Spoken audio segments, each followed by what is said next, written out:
নমস্কার, আমি বলাকা আপনাদের সঙ্গে আছি কলকাতা টু কসমসের পাতায়। আজকের সফর কোনো নির্দিষ্ট গন্তব্য নয়, আজকের সফর শুধু অনুভূতির। এমন এক শহর, যে শহরে কখনো পুরনো হয় না, প্রতিদিন নতুন করে প্রেমে পড়তে শেখায় সেই শহর। আর সেই শহরের নাম কলকাতা। আজ আকাশ যেন নিজের মতে এক বিশাল ক্যানভাস এঁকেছে।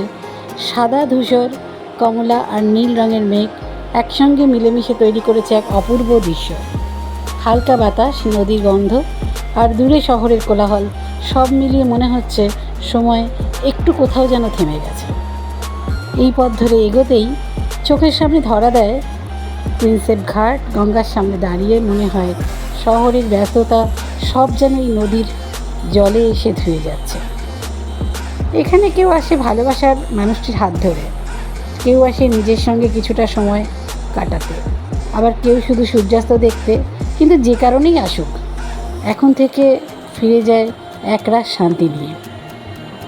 নদীর জলে আলো ঝিলমিল করছে, মাঝে মাঝে নৌকা ভেসে যাচ্ছে, ধীরে ধীরে বাতাস এসে বুক ছুঁয়ে যাচ্ছে আর মনে করিয়ে দিচ্ছে জীবনের সবচেয়ে সুন্দর মুহূর্তগুলো কখনো খুব বড় হয় না। ছোট ছোট অনুভূতি একদিন সব বড় স্মৃতি হয়ে থেকে যায়। আর ঠিক সেই সময় আকাশ রঙিন মেঘ যেন পুরনো দৃশ্যকে আরও স্বপ্নের মতো করে তোলে।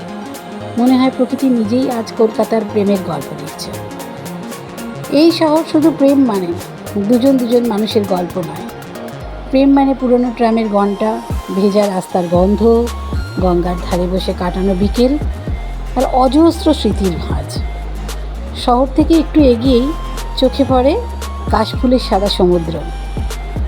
সেটা দেখেই মনে হয় মায়ের আগমনী বার্তা শুরু। মা আসছে।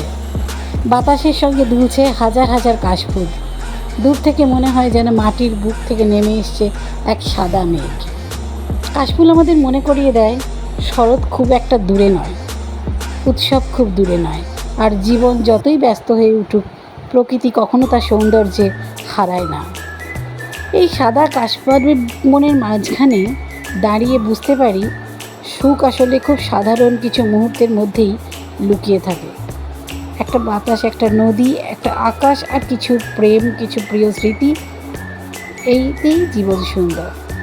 কলকাতা বারবার ডাকে, কখনো ইতিহাস দিয়ে, কখনো সংস্কৃতি দিয়ে, আবার কখনো শুধু একটি বিকেলের নরম আলো দিয়ে। হয়তো সেই কারণেই এই শহরকে একবার ভালোবাসলে তাকে আর ভুলে থাকা যায় না।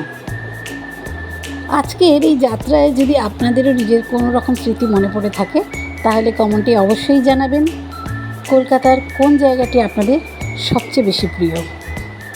ভিডিওটি যদি ভালো লাগে অবশ্যই লাইক করবেন, আপনাদের প্রিয়জনের সঙ্গে শেয়ার করবেন।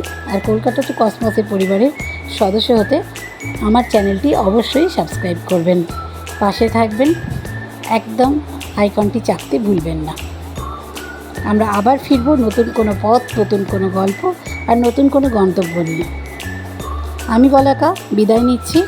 ভালো থাকুন, নিরাপদে ভ্রমণ করুন আর প্রকৃতিকে ভালোবাসুন। দেখা হবে পরের সফরে। শুভরাত্রি।